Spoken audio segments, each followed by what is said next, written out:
Hello, hello. My name is Monice, and you are listening to the Romantic Cynic podcast. I've been wanting to start this podcast for the last 2 years, but the last 2 years I had to do some growing and find out who Monice was again. I went through some very trying circumstances, and I had to focus a little bit on myself, but it did not deter me from wanting to start this podcast. So, as the name would suggest, the Romantic Cynic, I'll be talking about relationships from a real life perspective.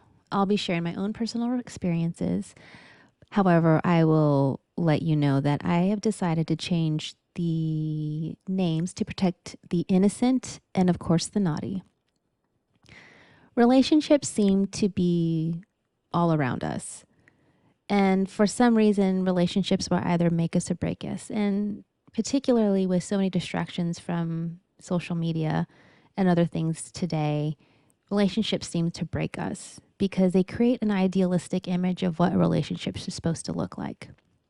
So I hope that you take this journey with me where we'll have some laughter, some tears, and we'll mix in some romance and, of course, some cynicism. So welcome to episode 1.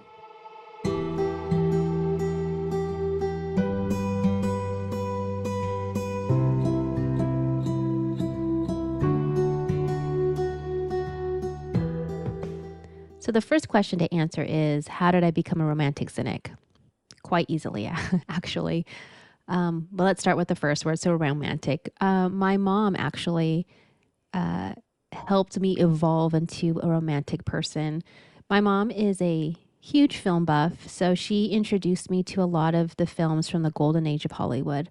One of my mom's favorite movies of all time is Gone with the Wind. So it's this it's a film that takes place during the Civil War era, and their heroine is named Scarlett O'Hara, played by Vivian Leigh, and the love interest throughout the film is Rhett Butler, played by Clark Gable.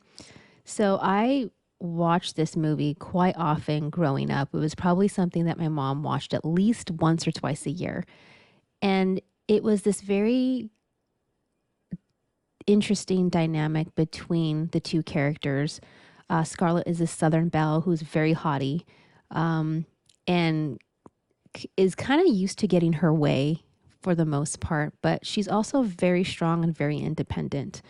The love interest, Rhett Butler, who is just absolutely in love with her, kind of challenges her to be basically a woman in essence. It's a great story. If you ever want to watch the film, I highly recommend. It's about 2.5 hours. It's a long film, or you could read the book, and the book is like 700 pages. It's a long book, but I would recommend it to watch it. My favorite film of all time is Breakfast at Tiffany's by the very beautiful and classy Audrey Hepburn. It was probably her most iconic film of all time.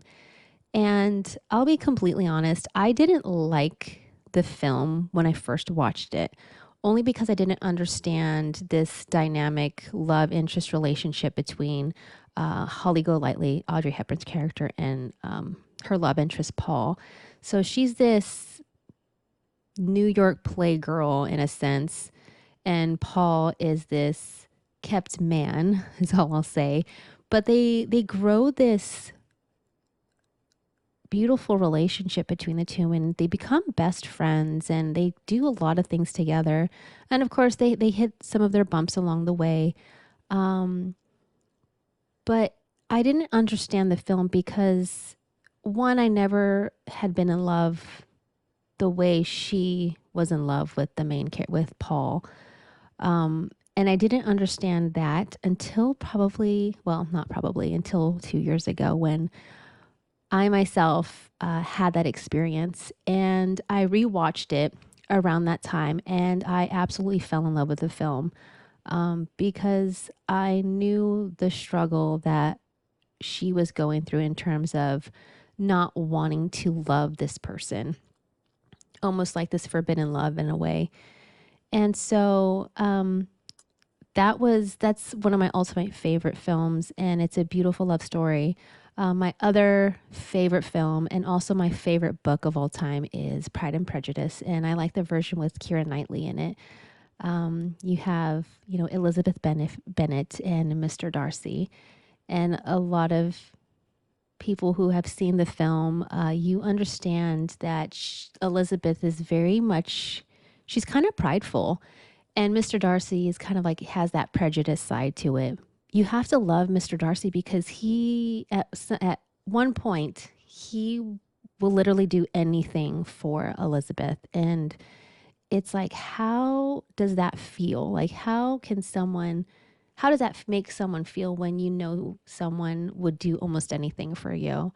And so those are my two favorite films. It's kind of how I became a romantic. Now, the problem with Hollywood is that everything was romanticized, everything is idealistic. So it's it gives you an idea of what you think a relationship is supposed to be like. And in actuality, that is far from the truth. Hollywood, of course, gives you the beautiful happy ending. Not always, but sometimes. And it makes me, as a girl, it makes me want that in a relationship. So you have this idea of here's um, two people who fall in love. They have their trials and tribulation, and then they have a happy ever after at the end of the film. Well, what happens after the film, right? It's always a great question to ask. So that's kind of how I became a romantic, for the most part.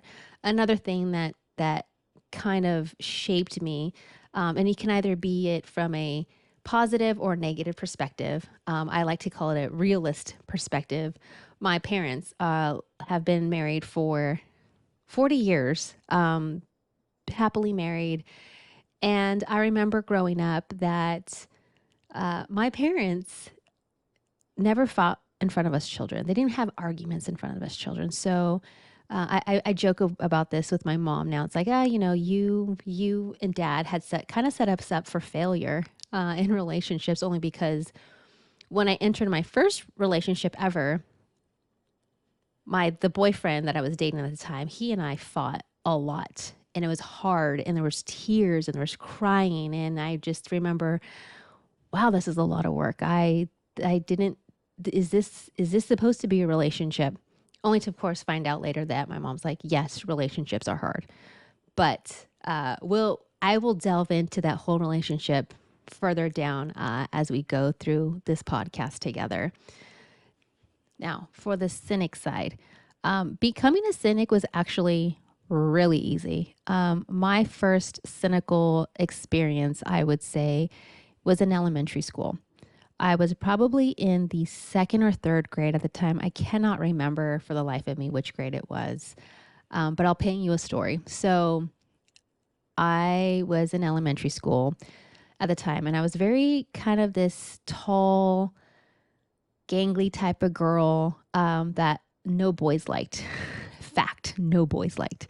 I smile at it now because I think it's funny. Which, by the way, laughter is the best form of medicine. So in elementary school, there was this boy that was really, really cute. And all the girls, it seemed, really liked him. Let's call him Danny. His name is Danny. So I remember waiting after school one day for my mom to come pick me up. And Danny was standing by this tree.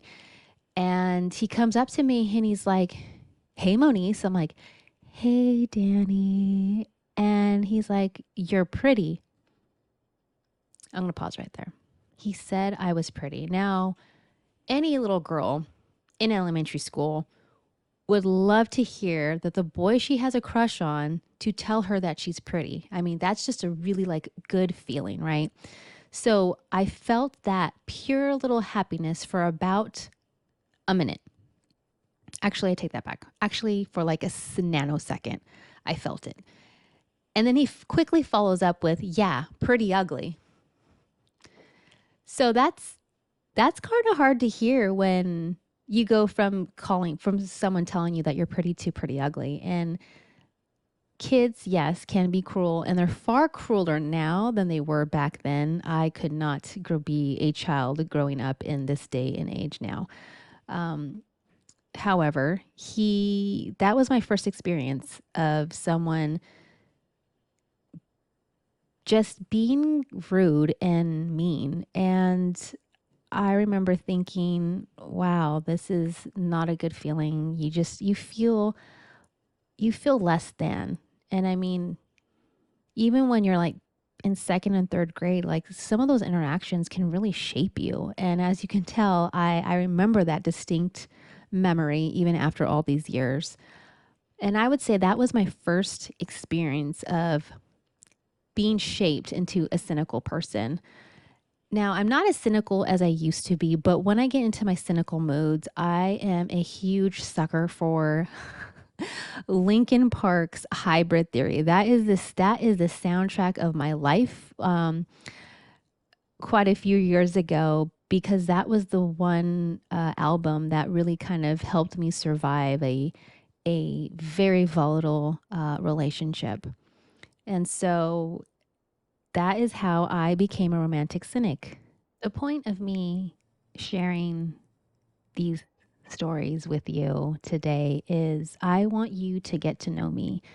Um, and I want to be someone that you can maybe seek advice from, or at least hear from another person's perspective, that even though you might be going through some heartache, or maybe you found the love of your life and you're very fortunate and very blessed to be able to have someone like that who will do anything for you, and you in turn will do anything for them.